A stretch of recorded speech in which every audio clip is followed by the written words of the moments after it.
Friends, कैसे हैं आप सब। तो आज का जो मैं बात करने वाली हूँ इस वीडियो में, तो वो ये है कि तीसरे सी सेक्शन के बाद आपको कौन कौन सी परेशानियाँ हो सकती है और उससे पहले आपको क्या क्या ध्यान में रखना होगा। तो जो सबसे पहले बात करती हूँ गैप की। तो जो हमारा थर्ड सी सेक्शन है उसमें कम से कम 2 साल का गैप होना चाहिए। मेरी पहली बेटी में 10 साल का है, फिर दूसरे चांस में मैंने जो मेरा पहला फर्स्ट और सेकंड के बीच का जो गैप है वो 6 साल का है, 6.5 साल का है। और सेकंड और थर्ड के बीच में जो गैप है वो सिर्फ 2.25 साल का है।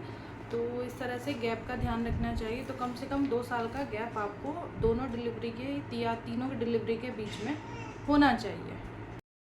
और दूसरी चीज़ ये है कि आपका जो हीमोग्लोबिन है वो अच्छा होना चाहिए, प्रेगनेंसी के टाइम भी और प्रेगनेंसी से पहले भी हीमोग्लोबिन अच्छा होना चाहिए। तभी आप ये प्लान कर सकते हैं, मतलब अपने आप को मजबूत बनाना चाहिए अच्छे से खा पी के, अच्छे से मतलब जब आप तैयारी कर रहे हैं थर्ड सी सेक्शन की। वैसे तो सेकंड सी सेक्शन में भी ये सब बातों का ध्यान रखना चाहिए, लेकिन जब थर्ड सी सेक्शन प्लान कर रहे हैं तो आपको ये सब बातें भी ध्यान में रखनी पड़ेंगी। उसके बाद अगर बात करें रिकवरी की, तो मैं आपको बता दूं कि थर्ड सी सेक्शन के बाद रिकवरी में बहुत टाइम लग जाता है।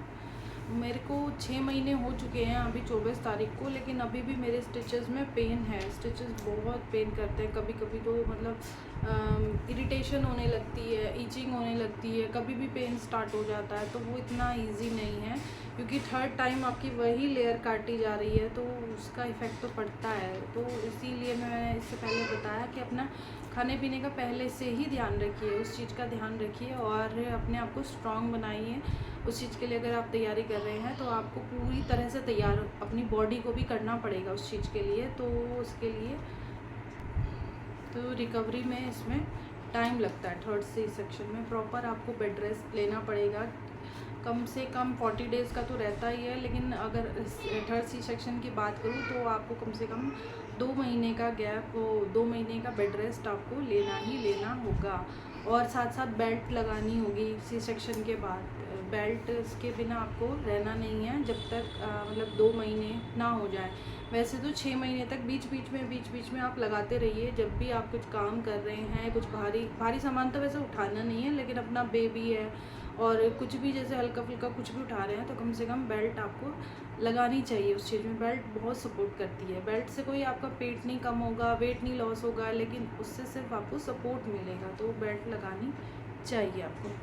तो यही कुछ टॉपिक थे जिनके बारे में मैं आपसे बात कर रही थी कि थर्ड सी सेक्शन के बाद खास तौर पर बॉडी बहुत ज़्यादा वीक हो जाती है, रिकवरी में ज़्यादा टाइम लगता है। लेकिन हाँ, और जो हॉस्पिटल में जब आप रहते हैं तो तब भी आपको ज़्यादा टाइम के लिए, मतलब मिनिमम 3 दिन के लिए तो वो रखते ही हैं। मतलब थर्ड डे आपको सी सेक्शन के बाद आपको वहाँ से घर भेज दिया जाता है, लेकिन डिस्चार्ज कर दिया जाता है। लेकिन अगर आपका थर्ड सी सेक्शन है तो वो आपको अंडर ऑब्जर्वेशन भी रखेंगे। जैसे मुझे 1 वीक के लिए रखा था, और मतलब ऐसा ब्लड लॉस जैसी भी प्रॉब्लम आ जाती है, लेकिन डॉक्टर क्योंकि कोई रिस्क नहीं लेना चाहते, इस वजह से वो आपको वहीं पर रखते, क्योंकि घर पर उतनी केयर नहीं हो पाती जितनी आपको हॉस्पिटल में हो जाती है।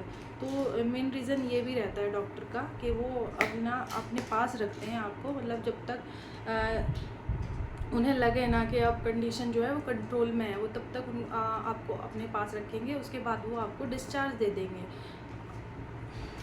उसके बाद आपको पोस्चर का ध्यान रखना है। डिलीवरी के बाद आपको ऐसे नहीं बैठना है, ठीक है, झुक के नहीं बैठना है, आपको पीछे सहारा लेके इस तरह से बैठना है और बेबी को अपने मतलब अपनी गोद तक लेके आना है। उस तक झुक के ऐसे नहीं जाना है, उसको अपने पास तक लेके आना है। नीचे चाहे आप पिलो लगा लें, ये फीडिंग पिलो टाइप आते हैं ना, उस टाइप का पिलो आप यूज़ कर सकते हैं, या घर में जो नॉर्मल पिलो आप वो भी यूज़ कर सकते हैं। उसके नीचे सपोर्ट के लिए उसको सपोर्ट दीजिए और उसको अपने मतलब अपने पास तक लेके आइए। उसके पास तक आप जाइए मत, क्योंकि ये कमर का दर्द बहुत परेशान करता है बाद में। तो प्लीज़ आप लोग इस चीज़ का भी ध्यान रखिएगा।